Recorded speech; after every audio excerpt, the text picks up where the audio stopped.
हा काय योगायोग म्हणायचं की काय मला कळत नाही. पण जशी संघाला 100 वर्ष होत आहेत, तसेच आज एक ज्येष्ठ स्वातंत्र्य सेनानी म्हणा, समाजसेवक म्हणा, जी पारेख यांचं दुर्दैवी निधन झाले. त्यांना सुद्धा मी आपल्या सर्वांच्या वतीने एक आदरांजली आणि श्रद्धांजली वाहतो. कारण अशी लढणारी माणसं आता कमी होत चाललेली आहे. जो लढेल तो तुरुंगात जाईल, ही अशा पद्धतीने यांची सरकारची आता नीती आणि वाटचाल सुरू झालेली आहे. जसं तुम्ही सगळ्यांनी बघितलं असाल की या कालच्या अधिवेशनात जनसुरक्षा कायदा आणला गेला. सर्वांनी विरोध केला. आपण केलाच पाहिजे, तो लागू होऊ देता कामा नयेच. मुख्यमंत्र्यांनी आणि त्यांच्या चेलाच्या पाट्याने त्याची मखलाशी केली की हा कायदा असं काही एकट्यासाठी नाही, सगळ्या संघटना जर कोणी अति डावे, कडवे डावे, आम्ही कडवे डावे वगैरे ओळखत नाही, आम्ही देशद्रोही आणि देशप्रेमी दोनच जणांना ओळखतो. पण तुम्ही नुसतं आम्हाला तोंड देखल्या काहीतरी कारण सांगणार असाल तर उदाहरणासकट सांगतो की कसा गैरवापर होतोय. सोनम वांगचुक, एक चांगला देशभक्त सोनम वांगचुक या माणसाने अतिशय दुर्गम भागात, लेह लडाख, जिकडे कडाक्याची थंडी, नुसती कडाक्याची नाही, हाडं मोडतील अशी थंडी असते, त्या थंडीमध्ये आपले जवान नीटनेटके राहावे, त्यांना काहीतरी उबदार एक आडोसा मिळावा म्हणून सोलार टेक्नॉलॉजीवरती त्यांना छावण्या बांधून दिल्या. ती टेक्नॉलॉजी त्यांनी दिली.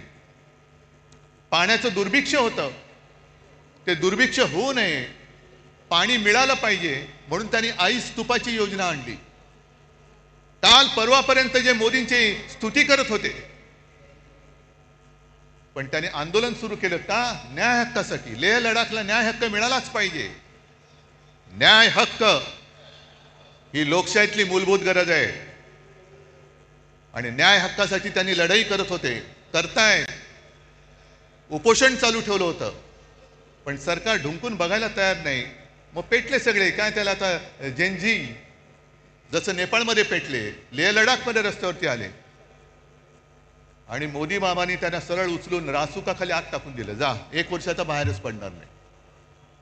हा जनसुरक्षा कायदा, हम करे सो कायदा, तोच आपल्याला तोडून मोडून टाकायचा आहे. तोच तोडून मोडून टाकायचा आणि टाकलाच पाहिजे.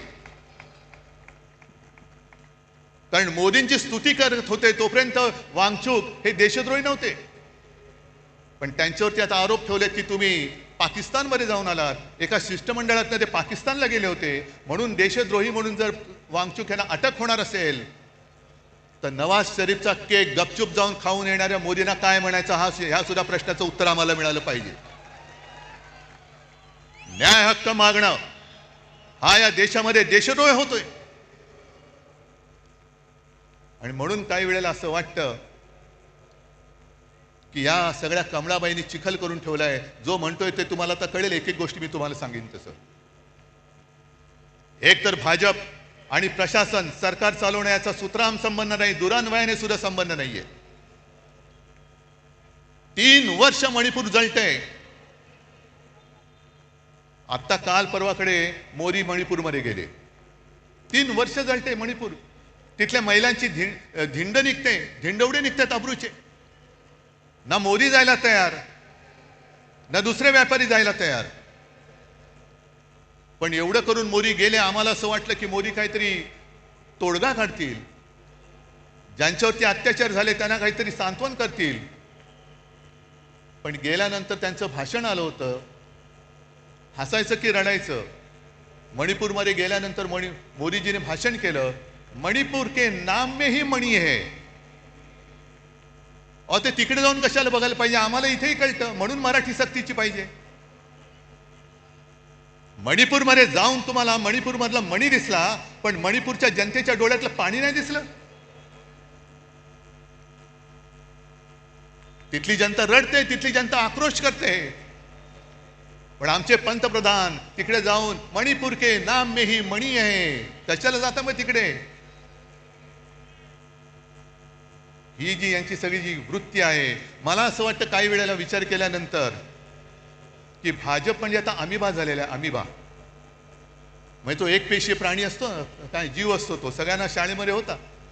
अमिबा वाटेल तसा वेडावाकडा कसाही पसरतो, जिकडे लागेल तिकडे युती करतो, झालं काम की इकडचा हात काढला तिकडे हात करतो, तिकडचा. पण एक पेशी मीच शरीरात गेलं तर पोट बिघडतं, तसे समाजात घुसले तर शांती नाहीशी होते. म्हणून मी त्यांना अभिमा म्हणतोय, म्हणून अभिमा म्हणतोय. आणि आमचे जे मुख्यमंत्री आहेत, हे